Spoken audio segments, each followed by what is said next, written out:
Being in cold water, ice water, it literally is the one thing that makes you question everything.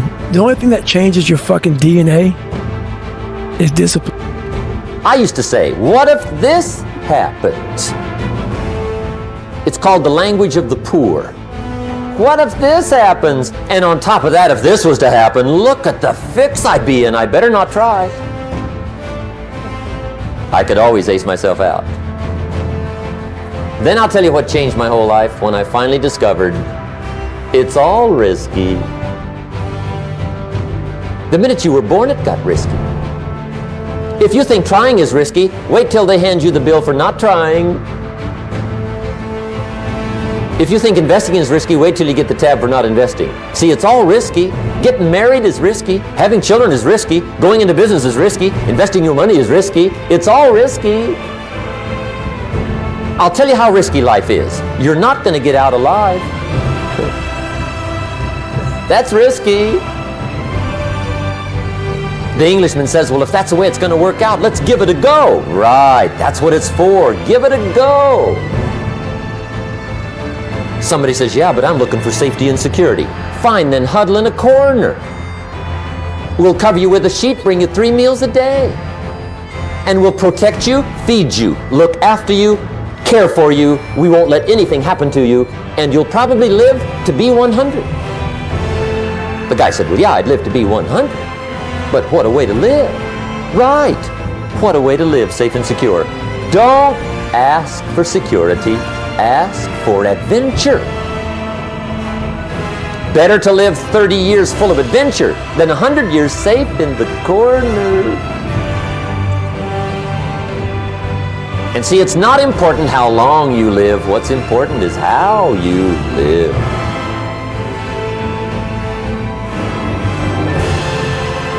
That some of you already know that it's hard. It's not easy. It's hard changing your life. That in the process of working on your dreams, you are going to incur a lot of disappointment, a lot of failure, a lot of pain. There are moments when you're going to doubt yourself and say, God, why is this happening to me? I'm just trying to take care of my children and my mother. I'm not trying to steal or rob from anybody. How did this have to happen to me? For those of you that have experienced some hardships, don't give up on your dream. There are rough times are going to come, but they have not come to stay.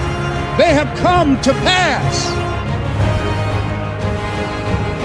Greatness is not this wonderful, esoteric, elusive, God-like feature that only the special among us will ever taste. You know, it's something that truly exists in all of us. It's very important for you to believe that you are the one.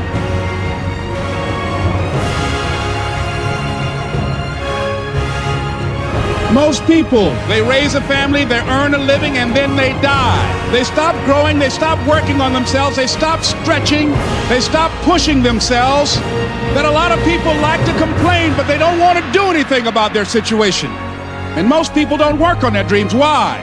One is because of fear. The fear of failure. What if things don't work out? And the fear of success. What if they do and I can't handle it? These are not risk takers. You spend so much time with other people. You spend so much time trying to get people to like you. You know other people more than you know yourself. You studied them. You know about them. You want to hang out like them. You want to be just like them. And you know what? You've invested so much time in them. You don't know who you are. I challenge you to spend time by yourself. It's necessary that you get the losers out of your life if you want to live your dream. But people who are running toward their dreams, life has a special kind of meaning. When you become the right person, what you do is you start separating yourself from other people. You begin to have a certain uniqueness. As long as you're following other people, as long as you're being a copycat, you will never, ever be the best copycat in the world. But you will be the best you could be. I'm challenging you to define your value. That everybody won't see it. That everybody won't join you.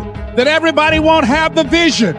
It's necessary to know that you are an uncommon breed.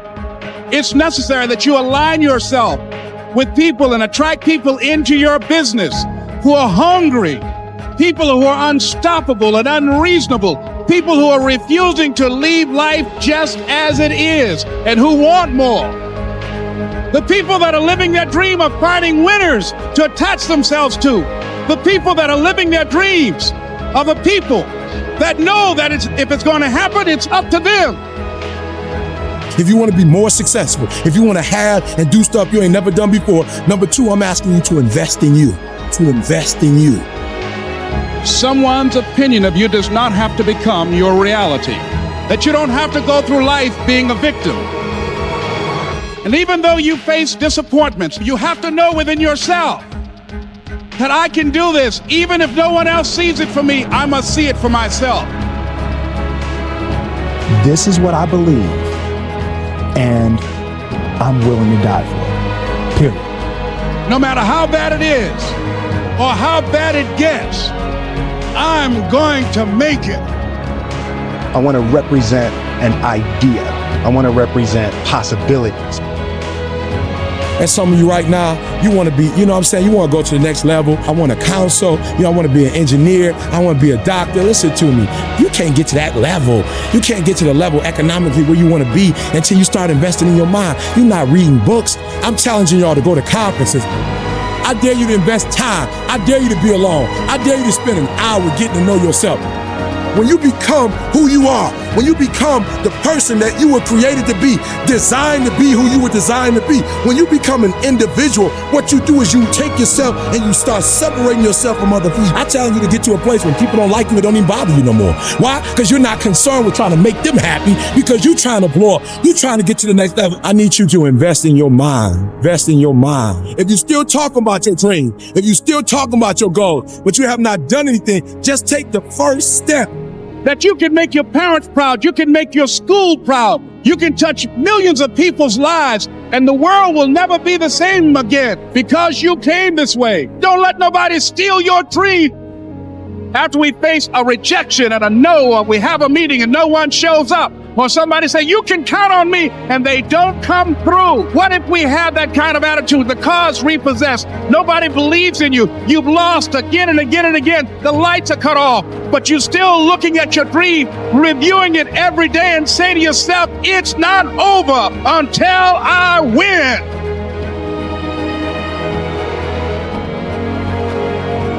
You can live your dream.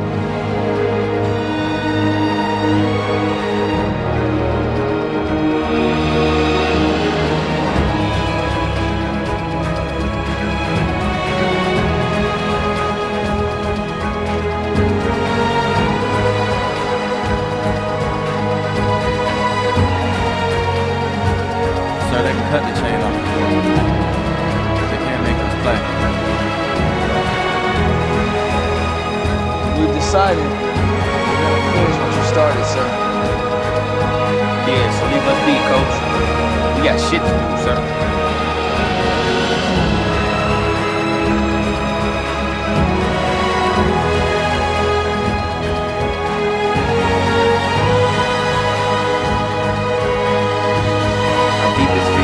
We are inadequate. Our deepest fear is that we are powerful beyond measure. It is our light, not our darkness, that which frightens us. Your playing small does not serve the world. There is nothing enlightened about shrinking so that other people won't feel insecure around you. We were all meant to shine as children. It's not just in some of us, it's in everyone. And as we let our own light shine, we unconsciously give other people permission to do the same. As we are liberated from our own fear, our presence automatically liberates others.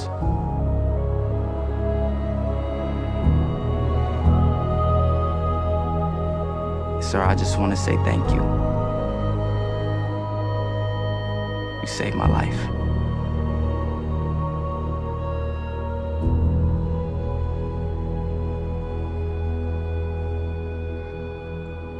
Thank you, sirs. All of you.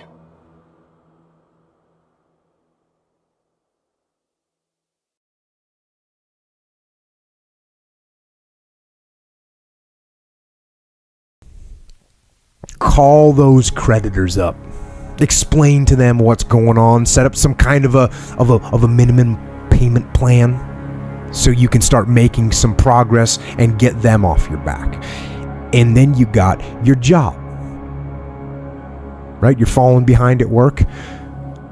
Okay, talk to your boss. Face it. Tell him that you're going to step up your game. Tell him you're going to be at work early, you're going to be at work late, you're going to be at work during lunch, you're going to be wherever you need to be whenever he needs you to be there. Tell him you're going to get after it. And tell him that you're 100% committed to supporting him and the company and the mission. And then you get started.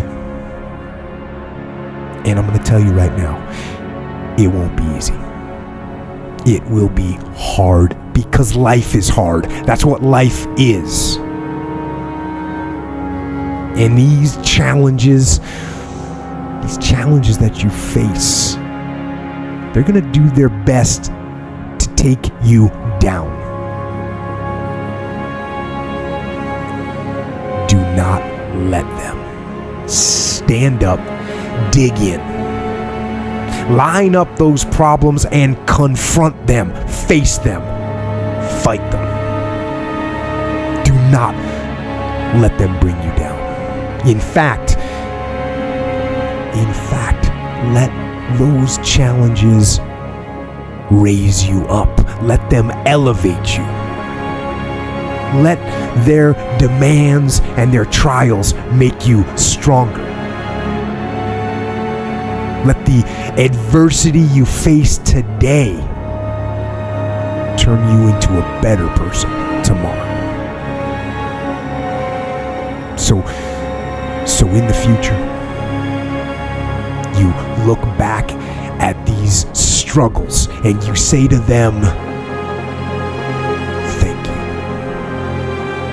you. You made me better. If you only have 24 hours in a day, your success is dependent upon how you use the 24. You gotta hear me. People talk about Oprah Winfrey, Ted Turner, Warren Buffett. Listen to me. I don't care how much money you make. You only get 24 hours in a day. And the difference between Oprah and the person that's broke is Oprah uses her 24 hours wisely. That's it. Listen to me. That's it. You get 24. I don't care if you broke, you grew up broke. I don't care if you grew up rich. I don't care if you're in college, you're not in college. You only get 24 hours. And I blew up literally. I went from being a high school dropout to selling 6,000 books in less than 6 months. What happened? My 24 hours. I was like, okay, Eric, you got to get a grip on your 24 hours because you're about to be broke for the rest of your life. And that's all I need you to do for me. I can tell you all about your life if you just write down your 24-hour schedule for me and you let me look at it. I can tell you where you're going to be in 5 years. I can tell you where you're going to be in 10 years. I can tell you where you're going to be in 20 years if you keep that schedule. Well, I remember when I was 18, 19, 20, some old players speak with me, but I put that as Cristiano, you have to improve. They know more than you, they are more experienced than you, they pass through many bad moments. But the other people, they don't accept that. If you criticize a young, I don't say this generation, our players, but in general, I have kids, I know. Sometimes when you be a little bit harder, they do it the opposite. You have to find the right balance to speak with them. But in my opinion, the main point is they should coming from inside you. You should be proud of yourself and look in the mirror and say, listen, I give everything. And I think all of us, we should do that, because new year, we change the page, we have many things to win, we have to believe on that. If not, it will be a nightmare. I'm always speak with my friends and we had a chat about football, the games, and they all speak about the system, but the system is useful if the mentality it's not there in the pitch. This is why I say we have a long way to improve, because for me the most important things is for you to look yourself and say, I can do it better. I can help the team much more. The system is important. Yes, it's important. Everything is important. The small details make the huge difference in the end of the day. But for me, the most important thing is the mentality. For you to be professional, help the team, the right mentality, self-talk positive. I think it's all the details depend of you, not the coaches, the fans, the press. Depends of you. If you are proud of yourself and you have some dignity, I think you have to do it much more. Start with me. New year, I try to improve even different things and better things to help the team. I think it's the main point. We are all here to make the teams even better. I don't want to be here in the club to fight to be in the 6th place or 7th place or 5th place, or I'm here to try to win, to compete. As people know, I'm a challenge person. I like to challenge, first of all, myself. I think it's the most important. This is why I'm coming back, because I think I'm still capable to do it, important things and good things, and impress people. So this is why I'm back. We have to have the right mentality. I looked to myself and I say, Cristiano, what you can do it better to improve your level to up the team? Yes, I can improve other things. Maybe, don't know, to sprint in 19 minutes if something happened, to help my teammates when he's suffer or he's tired. The small details. All the games is different, all the players is different, the system, the stadiums. You have to be capable and ready when you suffer, when you struggle in a game, to be compact, to want for your teammate, and be a team. Every weekend is a challenge. I'm not gonna look in the future. I'm looking at the present. The present is now. The moment is now. We have Saturday a big game that we have to try to win, of course, and step by step. As I mentioned before, we have to improve game by game.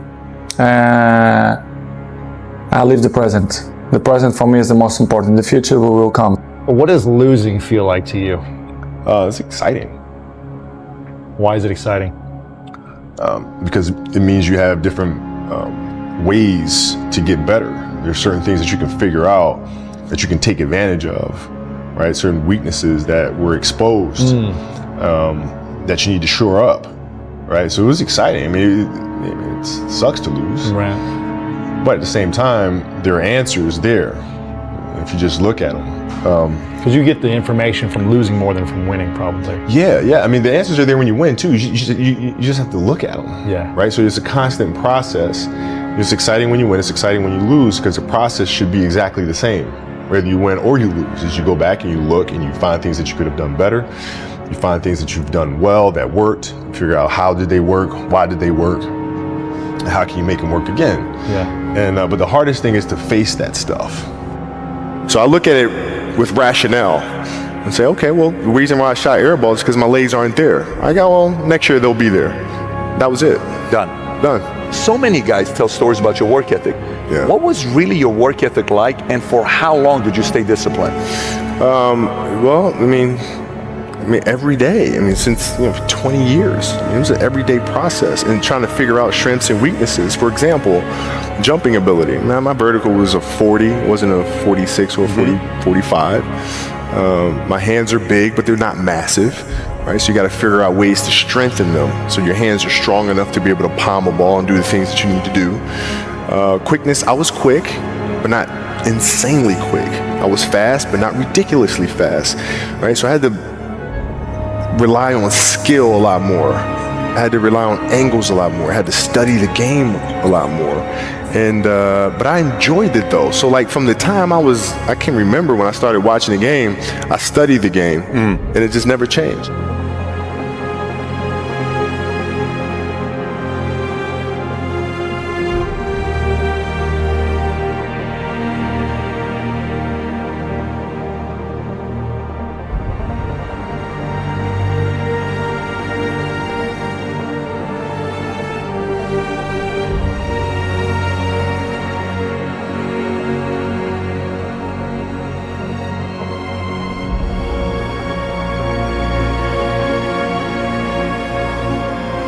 when we lost in the finals to the Celtics in 2008, that was a turning point. So when I sat there in the hotel room afterwards, I started thinking about that, because it's on me. If I didn't feel like my teammates were aggressive enough, that falls on me. And I had to understand what their journey was. How are they feeling as people? What are they going through?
You'll have the pressure on yourself to play, to capitulate to that fear. If you play with the sense of, I want to win, then you have the fear of what happens if you don't.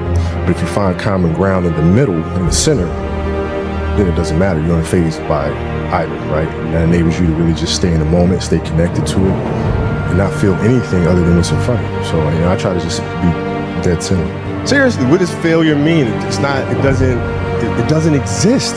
It's a figment of your imagination. Fail on Monday. The only way it's a failure on Monday is if you decide to not progress from that. If you finished your career without a championship, you would not have looked at that as a failure. No, I would have looked at it as being extremely disappointed, because I had a dream and I had goals that I wanted to accomplish, right? And if I don't accomplish those goals, I have to ask myself why, right? So from my position, the reason why I would not have accomplished those things is poor leadership, failure to communicate properly with my teammates and put them in positions to be successful. Those same weaknesses are going to reveal themselves in, right? So if I don't learn from that, I'm going to struggle here too. Right? So I can take those situations and learn from those and have them, make me a better person later in life. But if I don't take that stuff and apply that someplace else, then that's failing, which to me is the worst possible thing you could ever have, is to stop and to not learn.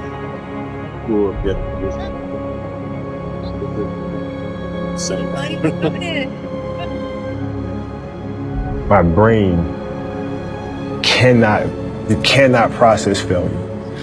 It will not process failure. Because if I sit there and have to face myself and tell myself, you're a failure, I think that's almost worse than death.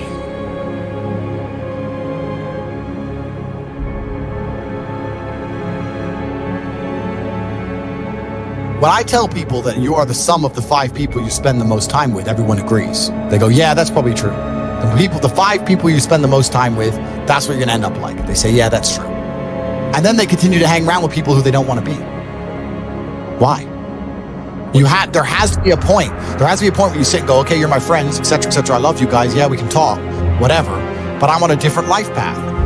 You have to leave some people behind. You wouldn't want to be, if you were to come hang out with me and you were in a room with me and my 5 friends, you'd feel self-conscious. You're right. You don't feel with your friends. Because you only surround yourself around people that are on like your level of like. With killers. I'm with killers. We're fucking monsters. If you were to come hang around with me and my crew, you would be self-conscious, and that self-consciousness would motivate you, or they would certainly instill the discipline required for you to change. You don't feel self-conscious amongst your peers. That's why you don't change. If you were to get in a room and you're the only person who ain't a fucking monster, you'd want to become a monster. That's life. That's humanity. So I say this to people all the time. If you know you're the sum of the 5 people you hang around with, why you hang around with people you don't want to be? Brother does 500 push-ups. I ain't gonna be the bitch in the house. I ain't gonna not do them. So that's another reason the war room exists. My organization, the reason it's so competitive, is the reason we kick people out. You have to fight. Even if they pay, you're like, I don't give a fuck, get out. I don't give a fuck, get out. Well, it doesn't matter. Everyone pays to join. You get kicked out anyway. You have to fight to keep your place. That's the whole. That's because that's how life was. If we were still in the animal kingdom, the lions that you see on TV, they weren't just born big lions. They had to fight other lions. They had to fight to get that antelope. They had to fight other animals, hyenas, jackals. They had to fight to be the boss. We're living in a comfortable world now where people think, oh, it doesn't matter, it doesn't matter. But you know what? To some degree, it does matter. It does matter, and I'm going to tell you who it matters to. It matters to your soul, and it matters to God. I stand in the mirror with a pure heart. I know I am the best version of me that could possibly ever exist. I know that God is proud of me. There's nothing that God hates more than sloth and laziness. If God were to create a man, and that man were to sit around and do fuck all, God will frown upon you. It's why you're never lucky. If you're listening to this and you think I'm never lucky, I'll tell you why, because God dislikes you because you're fucking lazy. Start to work, start to show God the beauty of his own creations. You'd be amazed how lucky you'll become. God is unhappy with these people. And inside their hearts, they're unhappy. We talk about depression, anxiety, all those things you mentioned earlier on this podcast. That comes from self-loathing. You loathe your own weakness. You loathe your own laziness. This is what all of these things are. I don't feel depression. How can I feel depression when I'm the most powerful version of me that I could ever fucking be? How can I feel depression when I can squeeze my own hand hard enough to break my own bones? How can I feel depression when I've smashed and destroyed 68 people's faces in front of me, men who thought they could test me in fair combat? How can I feel depressed? It's impossible. Watch your friends when they're on TikTok. How long can they even focus on a video before they have to change? Half a second, a second, maybe. All of your minds are broken. You can't even focus on anything anymore. You're right. You are constantly distracted to the point where you can't even appreciate the good things in your life. You're distracted. Your minds are broken. You need to rewire your mind and resist the slave programming. How? They have I'll tell you how. First thing you have to do is identify it. You have to identify what is happening to you. I use my mind to break the trap. What I do is I allow my enemy to manipulate me on purpose. And then I use my mind to break the trap and punish the perpetrators. I will sit on TikTok for a day. I'll just enjoy TikTok. And by the end of the day, I'll watch myself. How quickly I'm looking to be entertained, how little time I give a video, how fucked up I am. And then I'll blink and I'll cure my fucking brain. You must allow yourself to be manipulated and you must fix it. All of it. You just talked about not appreciating the things you have. Then blink and cure your brain. It's not difficult. There's just no competition because everybody's fucking distracted. They get distracted by this, distracted by that, watching fucking Netflix, jerking off to Pornhub like fucking jackasses. It's so easy to win if you can control your own mind. But it seems that nobody fucking can. And that's how the people who run the world keep the world running, because they have all the slaves exactly where they need them to be, permanently distracted and semi-depressed, working their asses off in jobs which will never satisfy them and never pay enough money. That's the matrix. Do what I'm supposed to do. It's not a matter of how I feel or how I'm motivated. If I was depressed, it's impossible, but if I was depressed, my life would be, and the day-to-day activities would be exactly the same as if I was ecstatically happy. You wouldn't be able to see a difference. I'd be up at the same time. I'd be in the gym the same. I'd be doing the same shit. Those are my duties my duties to God. How I feel has nothing to do with it. Completely unrelated. How I feel is unrelated to my duties to God. They don't change based on how I feel. They're the same. And they will be completed because I refuse to fail God or my bloodline. You could take 150,000 of these people and travel back in time and stand them in front of their ancestors. And their ancestors who fought fucking saber-toothed tigers or escaped the Mongol hordes or managed to dodge bombs in the Second World War